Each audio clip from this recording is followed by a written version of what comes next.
Selama kita hidup, kita hanya tengok salah orang. Kita hanya periksa salah orang. Kita hanya melihat kesilapan orang. Kita silap.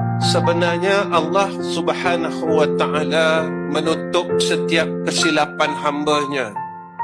Tetapi kita ini membuka perkara yang Allah telah tutupkan untuk hamba-Nya. Kita cari kesilapan itu. Kita lihat kesilapan itu. Kita ukur kesilapan itu. Walaupun perkara yang kita buat ini telah diberitahu oleh Sayyidina Rasulina Muhammad sallallahu alaihi wasallam, jika kalian berbuat demikian, nescaya seluruh amal saleh, amal ibadat yang pernah kita buat ini dihapuskan oleh Allah, sehinggalah kita memohon kemaafan kepada orang yang pernah kita bongkarkan kesilapan.